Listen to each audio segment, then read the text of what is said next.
Hello दोस्तों, आज हम एक ऐसे मांगा को एक्सप्लेन करने वाले हैं जिससे कुछ सेंसिटिव रीजंस की वजह से उसके खुद के ही देश में बैन कर दिया गया था। इस स्टोरी का नाम है रिवर्स इंसर्निटी। तो चैप्टर 1 की शुरुआत में हमें बहुत सारे लोग दिखाए जाते हैं जो कि एक पर्सन को मारने की कोशिश कर रहे थे। तभी उनमें से एक बोलता है, फेंग युआन कमीने, जल्दी से स्प्रिंग ऑटम को हमारे हवाले कर दे। तभी दूसरा पर्सन बोलता है, फेंग युआन, तूने इस ट्रेजर को रिफाइन करने के लिए पता नहीं कितने सारे इनोसेंट लोगों की जान ले ली, जल्दी से हमें इस ट्रेजर को दे दे। तभी फेंग युआन उनकी तरफ देखते हुए बोलता है, क्या सच में वो लोग मासूम थे? तभी एक लड़की बोलती है, फेंग युआन, अपनी बकवास बंद कर, तूने मेरे पूरे परिवार को मेरी आंखों के सामने ही मार दिया। मैं तुझे नहीं छोड़ने वाली। अगर तूने हमारी बात नहीं मानी तो तुझे हम एक बहुत ही दर्दनाक मौत देंगे। ये सब ऐसे ही फेंग युआन पर इल्जाम लगा रहे थे। तभी हमें बैकग्राउंड में फेंग युआन की आवाज सुनाई देती है जो कि बोल रहा था, तुम सबका कहना है मैं एक इविल पर्सन हूँ, मैं एक बुरा इंसान हूँ, इसलिए तुम लोग मुझे मारने आ गए। लेकिन जब मेरे साथ बुरा हो रहा था, मैं रो रहा था, तब तुम सब कहाँ थे? तो क्या तुम्हें जस्टिस की याद नहीं आ रही थी? तभी फेंग युआन हमें बताता है, असल में वो अर्थ का एक राइटर था, लेकिन एक दिन किसी वजह से वो इस दुनिया में टेलीपोर्ट हो गया। वो हमें बताता है, मेरी जिंदगी आसान नहीं थी। 300 साल मैंने मुश्किल से गुजारा किया। 200 साल बाद मैं यहाँ तुम सबके सामने हूँ। मैं तो तुम सबको प्रोटेक्ट करना चाहता था। मैं जिनसे प्यार करता हूँ उन्हें खुश देखना चाहता था, लेकिन शायद यही मेरी जिंदगी की सबसे बड़ी गलती है। जो भी हो, पलक झपकते ही ये 500 साल बीत गए और आखिर में मैं सब कुछ हार ही गया। तुम सब इंसान दोगले हो और इसीलिए अगर कोई नेक्स्ट लाइफ है तो उस लाइफ में मैं एक डीमन बनना चाहूँगा। तभी फेंग युआन स्प्रिंग ऑटम की मदद से अपने आप को सेल्फ डिस्ट्रक्ट करने लगता है, जिसे देखकर आसपास के सारे लोग डर जाते हैं और फेंग युआन को धमकाने लगते हैं कि अगर तुमने हमें ये स्प्रिंग ऑटम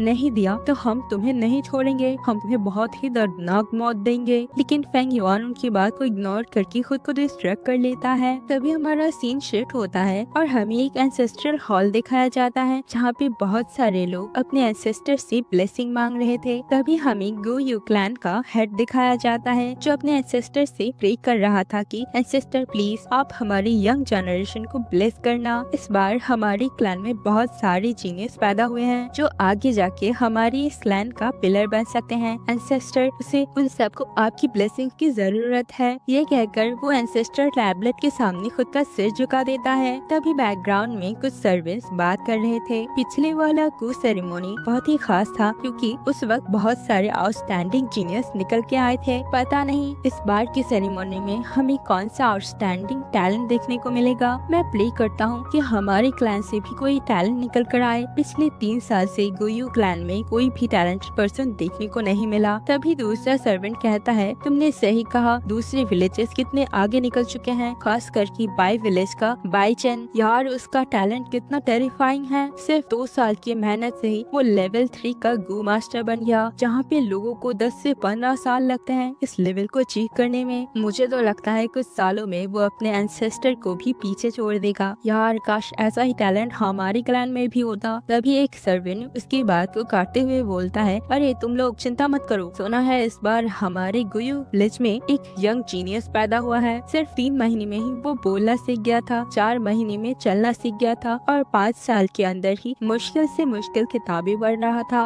वो इतनी यंग एज में ही पोएट्री लिख सकता था। एक दूसरा सर्वेंट उसकी हाँ में हाँ मिलाते हुए बोल रहा था, सही कहा, लगता है इस बार हमारे क्लैन से एक टैलेंट आने वाला है। ये बच्चा बहुत ही गिफ्टेड है, लेकिन अफसोस छोटी ही उम्र में इसके माँ बाप चल गुजरे, जिसकी वजह से ये अपने अंकल के साथ रहता है।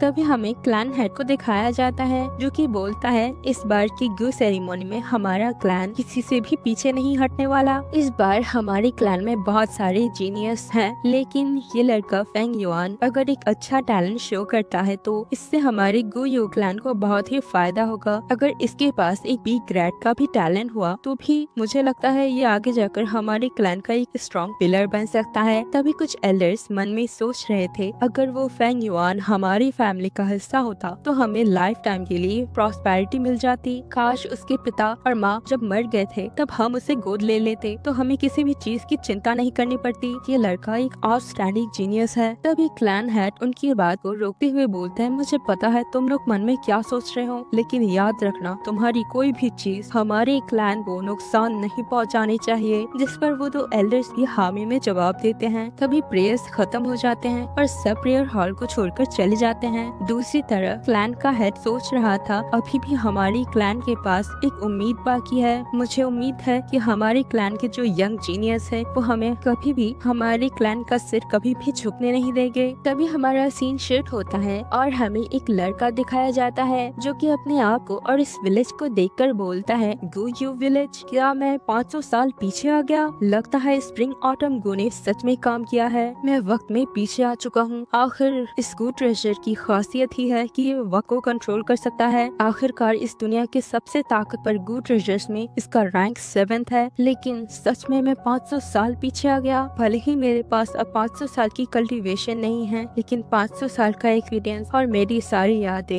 ये सब सपने जैसा लग रहा है, लेकिन अब मजा आएगा। जो गलती मैंने पिछली बार की थी वो गलती मैं कभी भी नहीं दोहराने वाला। और इसी के साथ हमारा चैप्टर 1 यहीं पर खत्म हो जाता है। यहाँ पे मैंने कभी गोयू विलेज और कभी गोयू क्लैन कहा है, इस बात पे कंफ्यूज मत होना, दोनों ही एक ही चीज है। मतलब जो क्लैन जिस विलेज में रहता है उस क्लैन के नाम से ही उस विलेज का नाम पड़ा है। और दोस्तों प्लीज वीडियो को लाइक कर देना और चैनल को सब्सक्राइब कर देना। आप सबको थैंक यू।